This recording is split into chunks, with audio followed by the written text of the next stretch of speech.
আসসালামু আলাইকুম।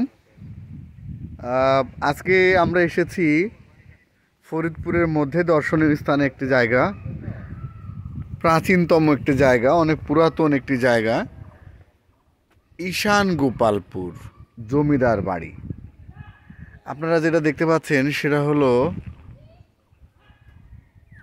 অনেক পুরাতন একটা জায়গা। এই জায়গাটা মূলত ঈশান বাবুর ঘাট নামে পরিচিত। আপনারা যেটা দেখতে পাচ্ছেন এটা অনেক বড় একটা ঘাট, অনেক বড় একটা জায়গা, বিস্তৃতি একটা জায়গা নিয়ে এটা এখানকার আনুমানিক ব্রিটিশ আমলে এটা তৈরি হয়েছে। এবং এখানে একটা বাড়ি দেখতে পাচ্ছেন, ওই যে ওই বাড়িটা রাজারা থাকতো, ঈশান গোপাল বাবু থাকতো। এটা ঘাট, পাশেই আর একটা বিল্ডিং আছে। আপনার এখানে অনেক দূর দূরান্ত থেকে মানুষজন আসে এখানে। আমি এখানে একজন দর্শকও দেখতে পাচ্ছি। ভাই, আপনার সাথে একটু কথা বলা যাবে? ভাই, আপনি কোথা থেকে এসেছেন? আমি আসছি শুধু যশোর থেকে। যশোর থেকে ভাই আসছে এখানে দেখতে। কি কি দেখতে পেলেন এখানে ভাই আপনি? আমি এখন দেখা শুরু করিনি, আমি জাস্ট আসলাম, তো এসে লাঞ্চ করার প্রয়োজন আছে এখন। এখানে কোনো লাঞ্চের অপশন আছে কিনা? না, এখানে লাঞ্চের অপশন নেই, জাস্ট এখানে আপনি ঘুরে দেখতে পারবেন ঈশান বাবুর জমিদার বাড়িটা। আমি জাস্ট অফিসিয়াল কাজে একটু ব্যস্ত আছি। ঠিক আছে জি, সেরেই আমি দেখা শুরু হ্যাঁ, করব। ধন্যবাদ ভাই, আপনার দিনটা শুভ হোক। আপনাকে ধন্যবাদ। জি, এই যে এই বাড়িটা দেখতে পাচ্ছেন, এই বাড়িটা একটু সংস্কার করা হয়েছে আগেকার আমল থেকে। আপনারা একটু উপরে তাকালে বুঝতে পারবেন এখানে আপনার দুটো শালুকের স্ট্যাচু করা, অনেক সুন্দর, অনেক সুন্দর। তারপরে সাইডেও আরও অনেক বাড়ি আছে। এই একটা বাড়ি আছে যেটা আপনার অনেক আগেকার বাড়িটা। আমরা ঘুরে ঘুরে আজকে দেখাই।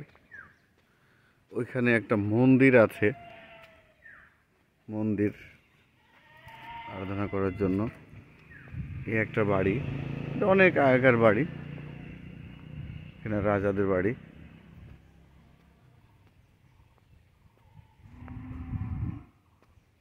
চলেন আমরা দেখাই আপনাদের।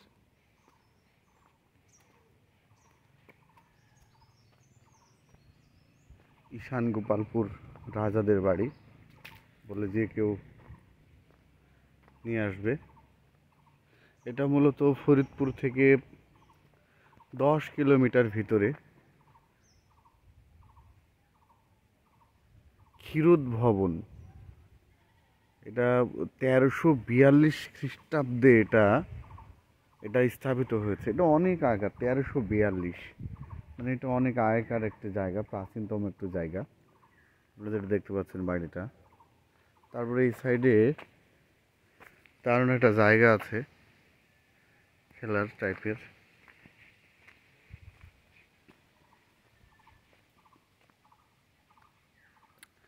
ঠিক আছে, ধন্যবাদ। আমরা হয়তো আরও কোনো দিন আপনার নিয়ে আসবো। আর এটা আপনাদের একটু লোকেশন বলে দিই, ফরিদপুর শহর থেকে এটা বলবেন যে ঈশান গোপালপুর বাজার। মূলত রাজার নাম অনুসারেই এটা রাখা হয়েছে বাজারটা। তো আপনার ওখান থেকে আপনার অটো যোগে চলে আসতে পারবেন এখানে, 10 কিলোমিটার ভিতরে আপনার শহর থেকে।